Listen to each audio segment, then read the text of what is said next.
Bismillahirrahmanirrahim. Assalamualaikum warahmatullahi wabarakatuh. Perkenalkan, saya Wahyuni Talib dari kelas Pendidikan Matematika 2020B dengan NIM H0220012. Baiklah, di sini saya akan menjabarkan sedikit materi tentang 5 tokoh sejarah matematika, yaitu yang terdiri dari Thales, Pythagoras, Euclid, Aryabhata, dan Leonardo da Pisa. Yang pertama adalah Thales.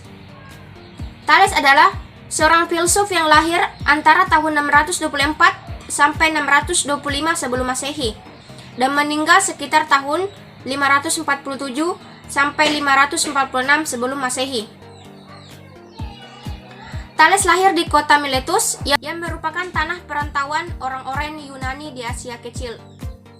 Thales memiliki minat utama dalam etika, metafisika, matematika, dan astronomi. Selain itu, ia pula memiliki gagasan penting, yakni air adalah prinsip dasar segala sesuatu dan teorema Thales. Thales mengawali sejarah filsafat barat pada abad ke-6 sebelum Masehi.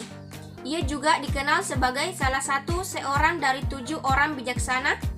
Dalam bahasa Yunani, Hoi Heptasoptoi, yang oleh Aristoteles diberi gelar filsuf yang pertama. Selain seorang filsuf, Thales juga dikenal sebagai ahli geometri, astronomi, dan politik. Bersama dengan Anaximandros dan Anaximens, Thales digolongkan ke dalam mazhab Miletus. Kontribusinya dalam matematika.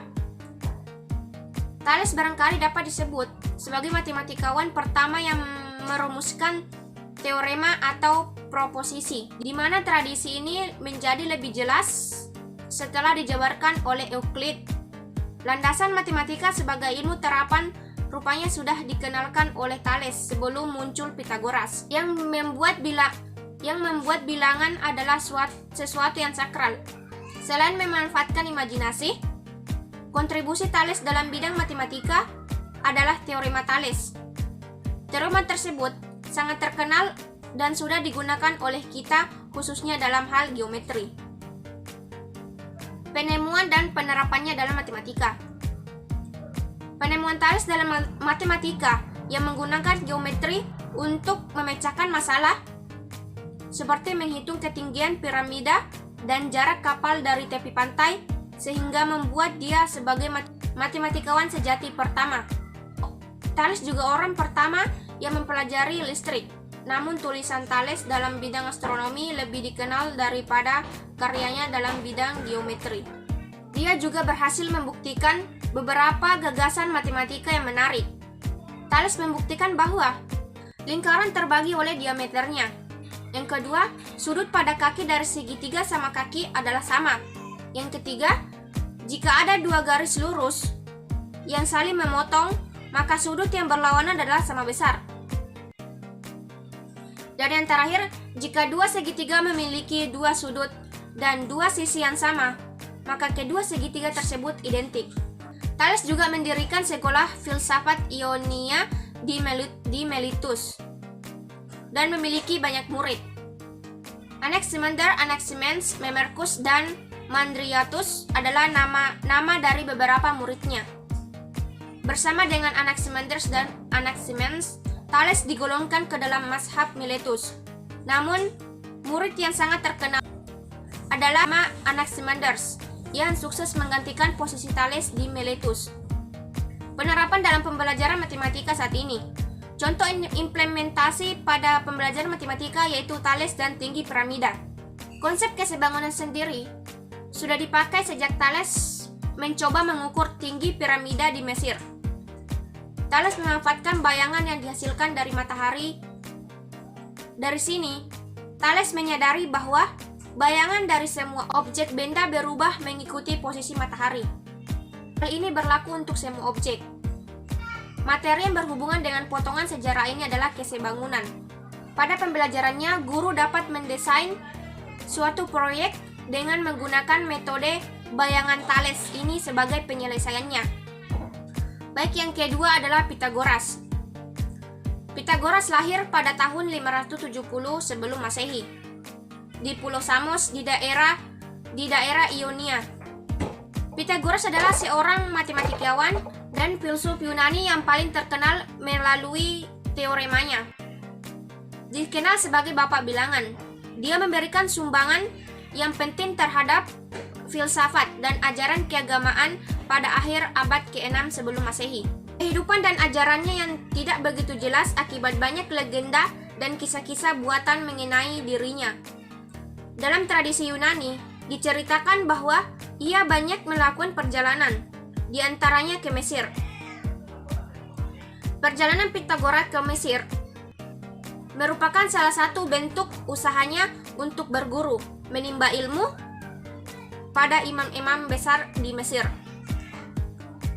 Selepas berkelana untuk mencari ilmu, Pythagoras kembali ke Samos dan meneruskan pencarian filsafatnya, serta menjadi guru untuk anak Polycartes, penguasa tiran di Samos. Pada tahun 530, karena tidak setuju dengan pemerintah Tyrannus Polycartes, ia pindah ke kota Kroton di Italia Selatan. Di kota ini, Pythagoras mendirikan sebuah tarekat beragama yang kemudian disebut dengan kaum Pythagorean. Sumbangsi dalam matematika. Pythagoras sangat berjasa dalam matematika dan geometri.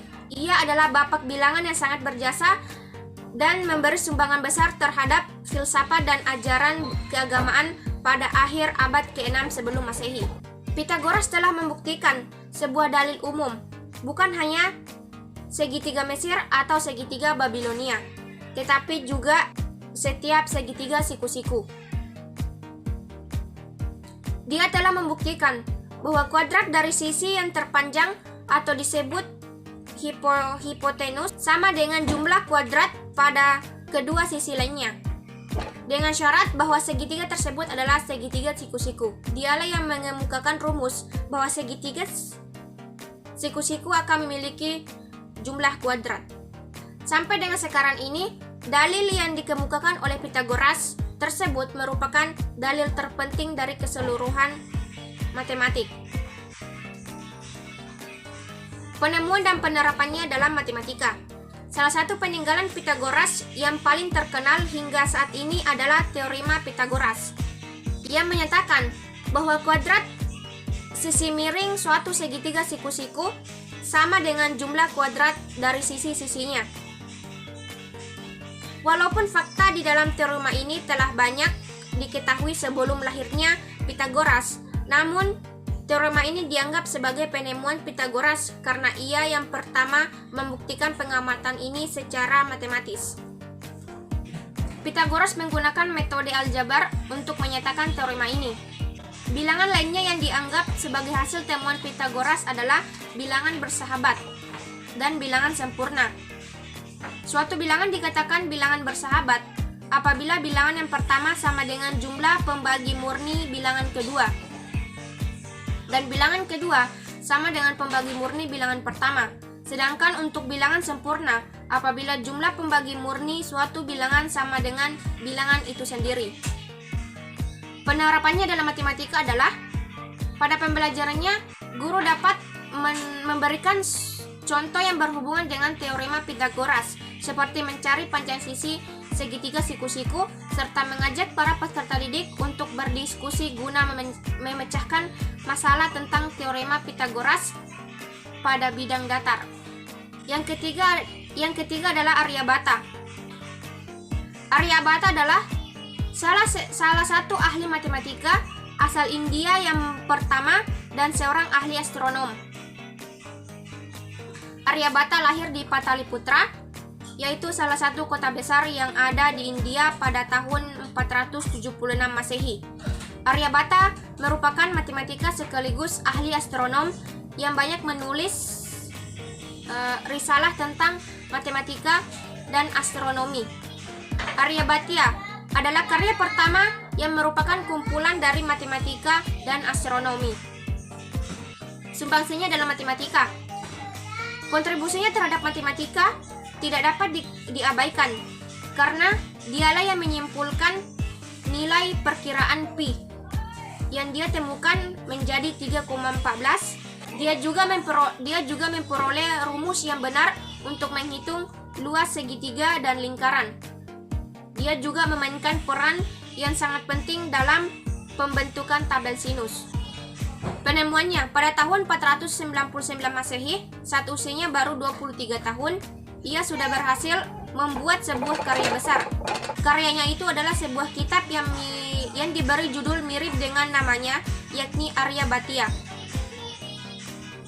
Kitab ini begitu populer karena di dalamnya ia memperkenalkan fungsi persinus, menghasilkan tabel trigonometri India pertama tentang sinus, mengembangkan teknik-teknik algoritma aljabar, infinitesimal, dan persamaan diferensial, serta memperoleh solusi seluruh bilangan untuk persamaan linear oleh sebuah metode yang setara dengan metode modern.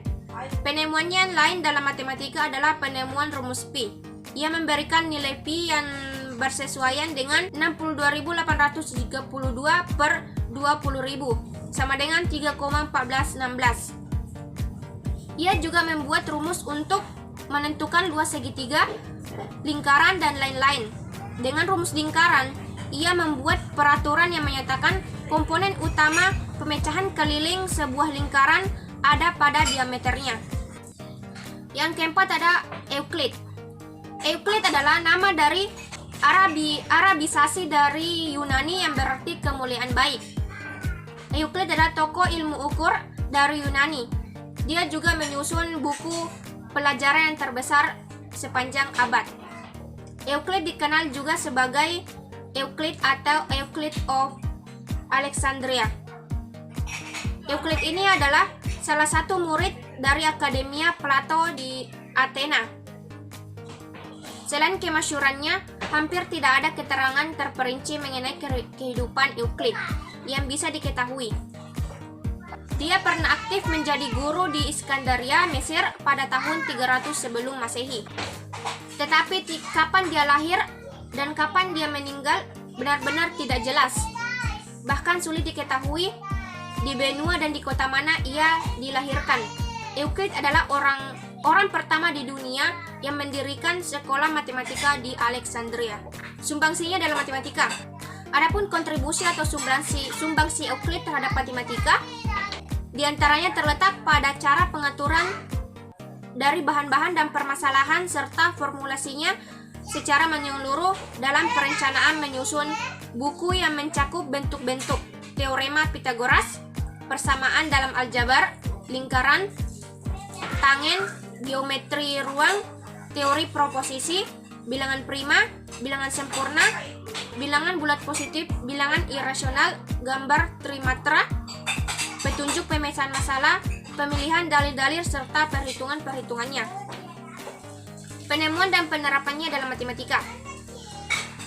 Euclid dapat disebut sebagai salah satu matematikawan utama, sebab telah berhasil melahirkan karya tulis dalam bidang matematika berjudul The Elements. Karya ini merupakan karya yang sangat monumental, sehingga ia dinobatkan sebagai matematikawan terbesar Yunani dan guru matematika sepanjang masa. The Elements terdiri dari 13 buku yang tersusun berdasarkan tema dan topik. Setiap buku diawali dengan definisi, postulat, proposisi, teorema, dan ditutup dengan pembuktian menggunakan definisi serta postulat. Penerapannya dalam pembelajaran matematika. Dalam pembelajaran, guru dapat memberikan contoh yang berhubungan dengan geometri seperti bangun ruang atau bangun datar. Sengaja para peserta didik dalam proses belajar agar para siswa bisa lebih mudah dan memahami materi tentang geometri Euclid. Dan yang terakhir adalah Leonardo Pisano atau Fibonacci. Leonardo da Pisa atau Leonardo Pisano, dikenal juga sebagai Fibonacci, adalah seorang matematikawan Italia yang dikenal sebagai penemu Fibonacci dan perannya dalam mengenalkan sistem penulisan dan perhitungan bilangan Arab ke dunia Eropa. Beberapa orang menyebutkan ahli matematika dari barat yang paling berbakat pada abad pertengahan.